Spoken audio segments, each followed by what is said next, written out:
C'est Noël. À travers les fenêtres givrées, on aperçoit des intérieurs illuminés par des guirlandes dorées et les flammes dansantes des cheminées. L'odeur sucrée des biscuits tout juste sortis du four se mêle à celle du sapin fraîchement décoré, tandis que des murmures et des rires complices réchauffent les cœurs. Alors que la majorité des foyers s'offrent des présents, chez la famille Simons, tout est calme, on entend même les mouches voler. Et les mouches, on les entend pas qu'au sens figuré, puisqu'elles sont attirées par une odeur, celle de cadavres en décomposition. Quelques jours plus tôt, un homme a semé le chaos, et comme tout bon tueur en série, il ne compte pas s'arrêter là. And the entire Eyewitness News team. What happened in Pope County has stunned Arkansas and has rocked the nation. A mass murder of almost unbelievable proportions. 16 dead, including 14 who may be members of the same family. Bonjour à tous, ici Morgiane. Accrochez-vous bien car nous allons ensemble mener l'enquête sur le parcours glaçant de Ronald Gene Simons, considéré à ce jour comme le tueur en série et tueur de masse le plus prolifique de l'État d'Arkansas.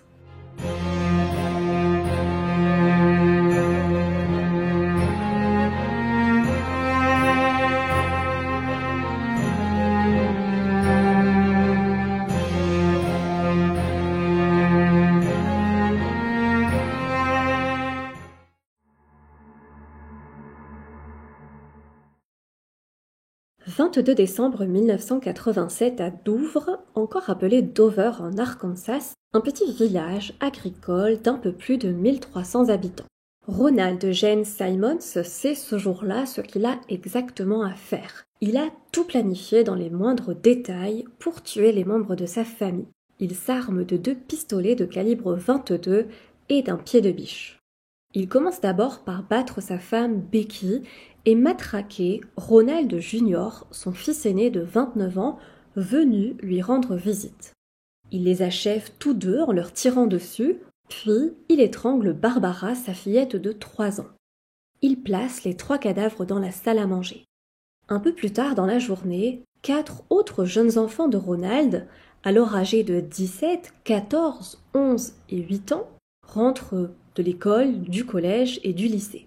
Ils sont déposés par le bus scolaire et imaginez comment ils sont tout joyeux ce jour-là, puisque c'était leur dernière journée de cours avant les vacances de Noël. Ils s'attendent à passer de belles vacances à la maison, en famille, et ont hâte de découvrir dans quelques jours leurs cadeaux au pied du sapin.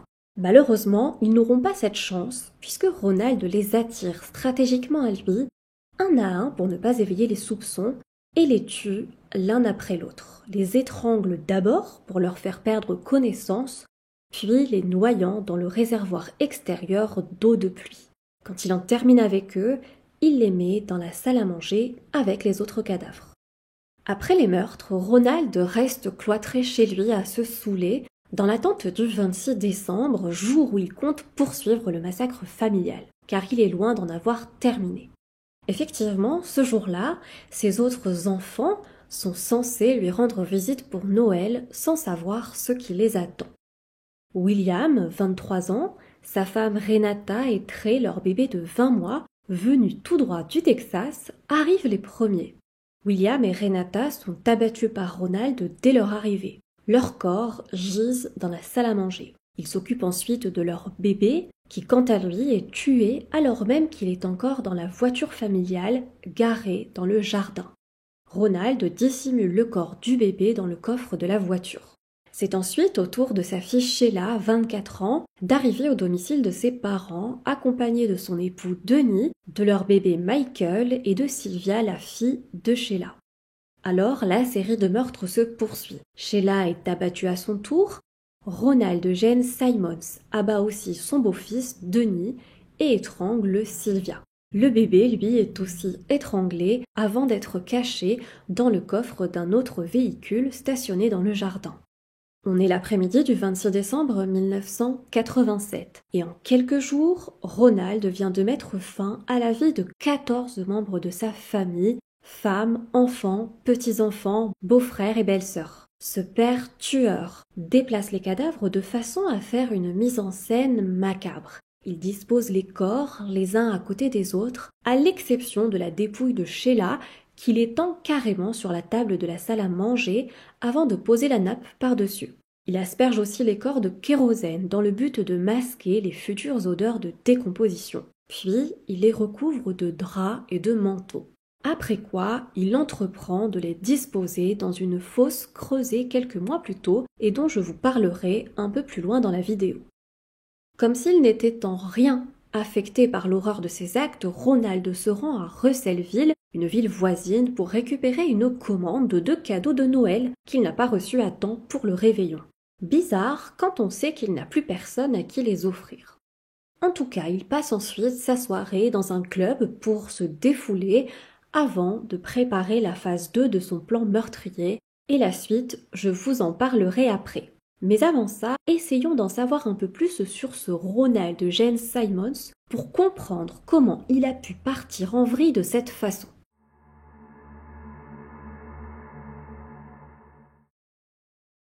Ronald Jane Simons naît le 15 juillet 1940 à Chicago, en Illinois, de Loretta et William. Alors qu'il n'a que 3 ans, son père, un dénommé donc William Simons, décède d'un AVC. Sa mère, Loretta, devenue alors veuve, se remarie moins d'1 an plus tard avec un autre William, William D. Griffin, ingénieur civil au sein de l'armée américaine. La vie des familles de militaires est souvent mouvementée, et la famille de Ronald n'y déroge pas à la règle. Le beau-père est régulièrement muté jusqu'à atterrir un jour en Arkansas. Ronald grandit et à 17 ans, il sait ce qu'il veut dans la vie. Il n'aime pas vraiment les études et souhaite, à l'image de William son beau-père, s'engager dans l'armée. Sans hésiter, il abandonne l'école et rejoint la marine américaine que vous connaissez plus communément sous le nom de la Navy. Aussitôt enrôlé dans l'armée, il est envoyé à la base navale de Bremerton à Washington, où il fait la connaissance de la charmante Rebecca Bersabi Ulibarri, alias Becky. Et d'ailleurs on l'appellera Becky, ce sera plus simple. 3 ans après leur rencontre, le couple se dit oui. Les années passent, Ronald gravit brillamment les différents grades militaires, puis il quitte la marine pour rejoindre cette fois-ci l'armée de l'air. Il est considéré par ses pairs comme un militaire dévoué et est récompensé de plusieurs décorations. Une étoile de bronze, la croix de la République et le ruban de l'armée de l'air. Sa femme, elle, reste à la maison pour s'occuper de leur grande tribu composée de 7 enfants, dont je vous ai parlé précédemment à l'introduction, William, Sheila, Rebecca, Marianne, Ronald Jr., Loretta et Eddie. En 1979, Ronald, gradé sergent-chef, vétéran de la guerre du Vietnam, prend sa retraite et s'installe définitivement avec sa grande famille au Nouveau-Mexique. En apparence, Ronald est un homme bien sous tout rapport. Il semble être un père et un mari aimant, autant qu'il est un patriote qui a consacré 22 années de sa vie à servir et à défendre son pays, un homme en soi qui force l'admiration. Cependant, cette façade lisse et parfaite se fissure. Ronald est un homme plutôt solitaire qui a un penchant très prononcé pour la bouteille. Il ne se déplace jamais sans sa petite bière à la main. En 1981, le département des services sociaux de Cloudcroft au Nouveau-Mexique ouvre une enquête sur Ronald Simons au sujet de très graves accusations à son encontre. Effectivement, les services sociaux le suspectent d'inceste sur l'une de ses filles, Sheila, adolescente de 17 ans, après que cette dernière ne se soit confiée à un conseiller scolaire. Encore pire, Sheila est enceinte et il le soupçonne que cet enfant, c'est Ronald qui l'a eu avec sa fille. Le père, apprenant qu'il est dans le collimateur des services sociaux et de la justice, décide d'embarquer femme et enfant et de prendre la fuite en Arkansas. Durant la cavale, la famille pose d'abord ses valises dans la ville de Ward, puis à Dover, 2 ans plus tard en 1983. Les Simons ayant disparu des radars, les services sociaux abandonnent leur enquête contre Ronald, qui est donc passé entre les mailles du filet. Les Simons logent dans 2 mobil-homes mitoyens transformés en une seule et unique habitation installée dans un très vaste terrain qu'ils barricadent. Ronald monte carrément un mur de béton tout autour de sa propriété et y place des fils barbelés. Il baptise sa demeure Mockingbird Hill, qu'on peut traduire en français par la colline des oiseaux moqueurs. De qui il se moque, on ne sait pas trop. Le domicile de la famille est sobre, voire même vétuste, puisqu'ils n'ont pas de téléphone, bon, ça encore, ça passe, mais ils n'ont pas non plus de système de plomberie, et ça c'est plus embêtant. Donc Ronald et ses enfants creusent une fosse censée servir de réservoir souterrain à proximité de la maison. Rappelez-vous, oui, la fameuse fosse qui lui servira finalement à enterrer certains corps. Pour subvenir aux besoins de son foyer, Ronald occupe des postes sous-payés à Russellville, une ville voisine de Ward, mais il peine à garder un emploi stable. Il travaille d'abord comme chargé de compte client dans l'entreprise de transport automobile Woodley Motor Freight, mais se fait virer après plusieurs avertissements concernant des avances inappropriées qu'il a faites envers ses collègues femmes. Il travaille ensuite dans un mini-marché, le Sinclair Mini-Mart, un emploi dont il démissionne le 18 décembre 1987. On note tout de même que cette démission intervient quelques jours à peine avant qu'il ne commette l'irréparable. Le 22 décembre 1987, Ronald prend la décision d'éliminer sa famille. Le récit du massacre des Simons, vous le connaissez déjà, mais ce que vous ne savez pas encore, c'est qu'après avoir mis à exécution la tuerie de sa famille, Ronald ne s'arrête pas là dans l'horreur. Le 28 décembre, rongé par la haine et une envie vengeresse, Ronald se met en tête de poursuivre sa frénésie meurtrière. Il se rend au Walmart de Russellville, un supermarché, pour acheter une arme à feu. Et c'est comme ça qu'à ma grande surprise, j'ai appris qu'ils vendent des armes dans les supermarchés aux États-Unis. Chez nous en France, on a les magasins Action pour faire de bonnes affaires, pas loin des supermarchés. Chez eux, ils ont des armuriers. En tout cas, chacun son truc. Une fois bien armé, il va dans un cabinet d'avocats où travaille une certaine Cathy Kribbins-Kendrick, une secrétaire à qui il a par le passé fait des avances et qui l'avait rejetée. Il tire sur la pauvre femme qui décède sur le coup. Il va ensuite chercher son ancien patron du Sinclair Mini-Mart, d'où il a démissionné il y a quelques jours, un certain Russell Taylor, qu'il trouve dans le bureau d'une compagnie pétrolière, puisque c'est sa deuxième entreprise.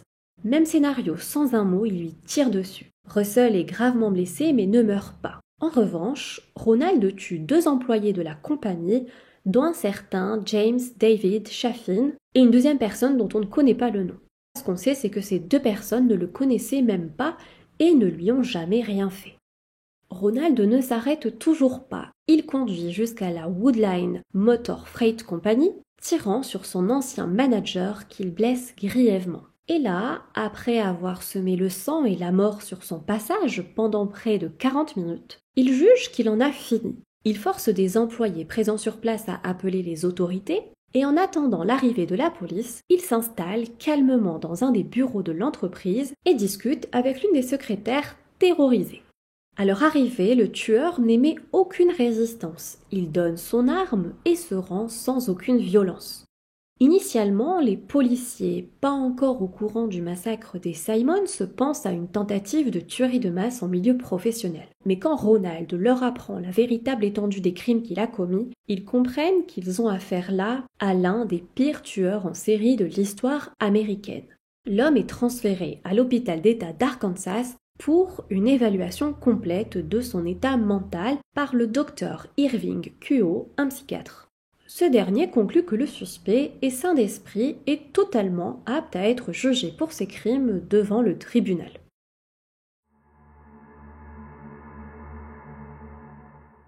In Arkansas, investigators continue to look into one of the nation's worst cases of mass murder. Quand la police, les médias et les habitants découvrent l'ampleur des crimes de Ronald Simons, c'est la stupeur. Comment un homme, ancien militaire de surcroît, a-t-il pu assassiner de sang-froid 16 personnes, dont 14 membres de sa famille, et en blesser 4 autres? Cela paraît tellement invraisemblable de la part d'un homme sain d'esprit. La famille Simons ressemblait à une famille lambda. Les enfants étudiaient à l'école publique du coin, ils ne s'absentaient pas, étaient propres sur eux. Bon, ils n'étaient pas premiers de la classe, certes, mais ne se faisait pas remarquer non plus. Ronald, lui, avait la réputation d'être un homme un peu mystérieux, mais en tout cas un travailleur sérieux. Sa femme paraissait aussi être une femme au foyer, tout ce qu'il y a de plus normal, elle se rendait souvent à l'église, elle semblait heureuse, même si selon certaines rumeurs, elle aurait plusieurs fois tenté de quitter son mari sans succès. Bref, une vie de famille plus ou moins normale avec des hauts et des bas. Alors, qu'est-ce qui a bien pu se passer dans la tête de cet homme pour en arriver à un événement aussi radical qu'une tuerie familiale? Quel peut bien être son mobile? L'hypothèse, parce que Ronald ne s'est jamais vraiment expliqué à ce sujet, c'est que l'homme se savait recherché par les services sociaux au Nouveau-Mexique et avait dû quitter à la hâte sa maison et son statut socio-professionnel. Lui, qui était un homme respecté en raison de sa brillante carrière militaire, se retrouve avec son linge sale exposé sur la place publique, notamment sa relation incestueuse avec sa fille, et doit fuir, recommencer sa vie à plus de 1300 km de là en Arkansas, où il doit tout reconstruire en commençant en bas de l'échelle sociale. D'ailleurs, son ex-employeur au Sinclair Minimart, qui a, souvenez-vous, survécu miraculeusement malgré une balle dans la tête, affirme aux enquêteurs que Ronald lui avait expliqué les causes de sa démission. Il lui avait confié être fatigué d'effectuer de longues heures de travail pour un salaire dérisoire. Il le décrit comme un bon travailleur, un homme honnête qui n'a jamais piqué dans la caisse, mais qui restait toujours très discret sur sa famille. Il ne parlait jamais de sa femme ni de ses enfants.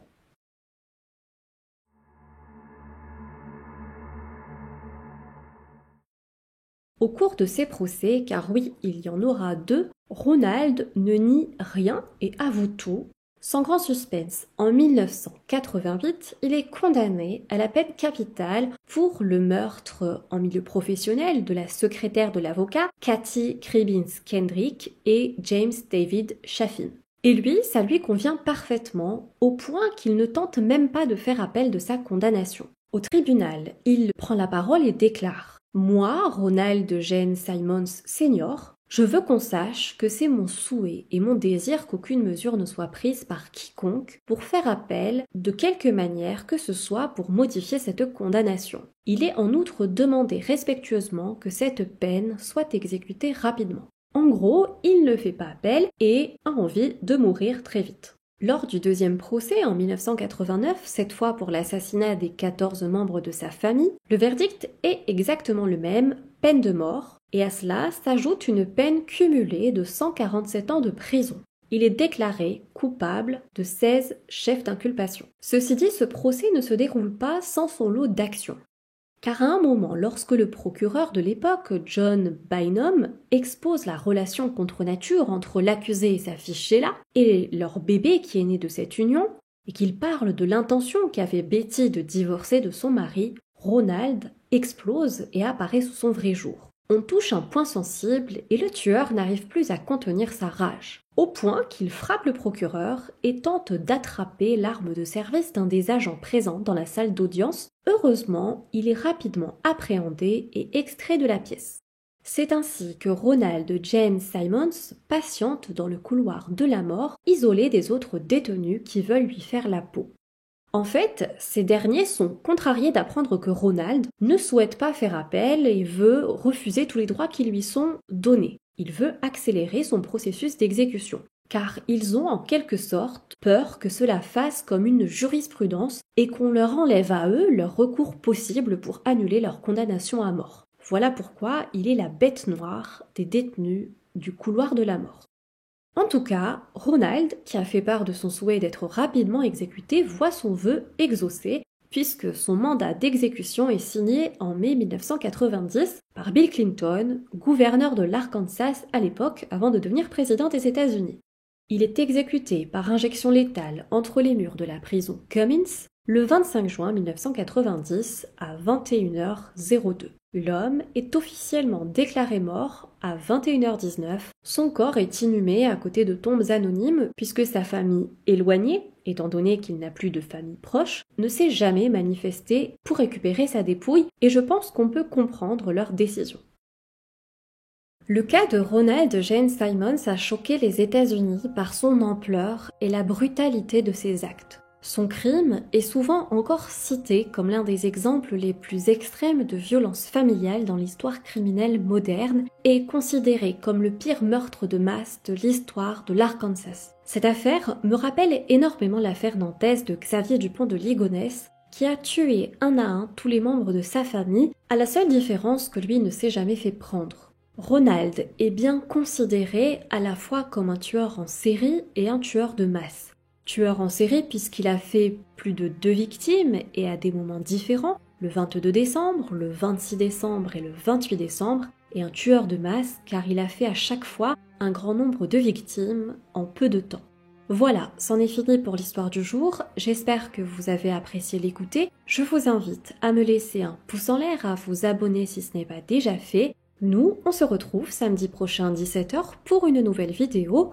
Quoi qu'il arrive, restez toujours sur vos gardes. À bientôt.